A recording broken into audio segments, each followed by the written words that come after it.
मैं आपको यह भी बताना चाहता हूं कि विपक्ष के तमाम बड़े नेता ये जानते हैं कि किस तरीके से हिंदुत्व के पिच पर बीजेपी बाउंसर फेंक रही है, लेकिन इस बाउंसर को खेलने के लिए विपक्ष ने पूरी तैयारी कर ली है।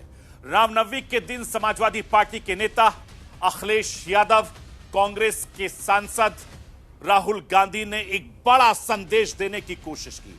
दोनों ही नेता उत्तर प्रदेश के गाजियाबाद में एक साझा प्रेस कॉन्फ्रेंस करने के बाद भारतीय जनता पार्टी और उनके नेताओं को खरी खरी सुना रहे हैं। मैं आपको सुनाना चाहता हूं कि अखिलेश यादव ने और राहुल गांधी ने किस तरीके से भारतीय जनता पार्टी पर निशाना साधा, आप खुद सुन लीजिए।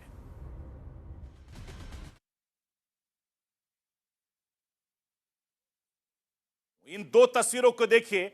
आज के मायने में ये दो तस्वीरें बहुत ज्यादा अहम हैं, क्योंकि एक तरफ हिंदुस्तान के प्रधानमंत्री नरेंद्र मोदी वीडियो देख रहे हैं श्रद्धा के साथ, तो दूसरी तस्वीर में अखिलेश यादव और उसके अलावा राहुल गांधी लगातार एक दूसरे पर निशाना साध रहे हैं। उत्तर प्रदेश के इन दोनों लड़कों ने किस तरीके से अटैक किया, यह बड़ा देखने वाला दिलचस्प है। मैं आपको यह भी बताना चाहता हूं कि प्रधानमंत्री नरेंद्र मोदी को लेकर क्या कुछ कह रहे हैं, जरा सुन लीजिए।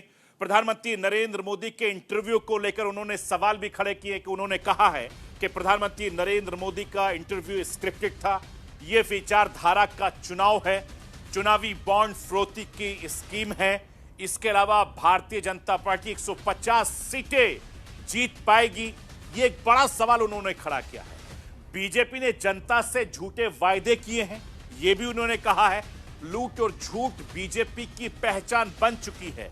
यह साझा प्रेस कॉन्फ्रेंस में इस तरीके के गंभीर आरोप अखिलेश यादव, राहुल गांधी ने लगाए हैं। मैं राष्ट्र की आवाज के जरिए आपको राहुल गांधी, अखिलेश यादव को भी सुनवाना चाहता हूं। सुन लीजिए कि प्रेस कॉन्फ्रेंस में किस तरीके से भारतीय जनता पार्टी पर वो निशाना साध रहे हैं। ये चुनाव विचारधारा का चुनाव है। एक तरफ आरएसएस और बीजेपी जो संविधान है, लोकतांत्रिक सिस्टम है, उसको खत्म करने की कोशिश कर रही है, और दूसरी तरफ इंडिया गठबंधन, कांग्रेस पार्टी संविधान को, लोकतंत्र को डिफेंड करने की कोशिश कर रही है, उसकी रक्षा कर रही है। चुनाव में दो तीन बड़े मुद्दे हैं। सबसे बड़ा बेरोजगारी, दूसरे नंबर पर महंगाई, भागीदारी। मगर बीजेपी 24 घंटा डिस्ट्रैक्शन करने में लगी रहती है।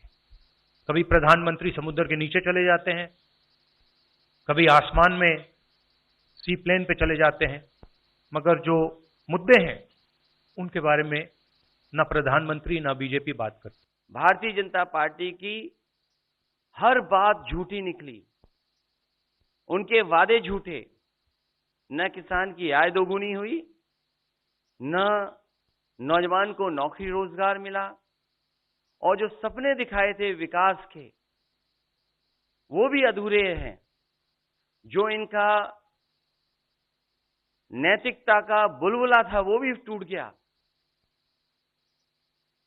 इलेक्टोरल बॉन्ड ने इनका बैंड बजा दिया। भारतीय जनता पार्टी सभी भ्रष्टाचारियों का गोदाम बन गई।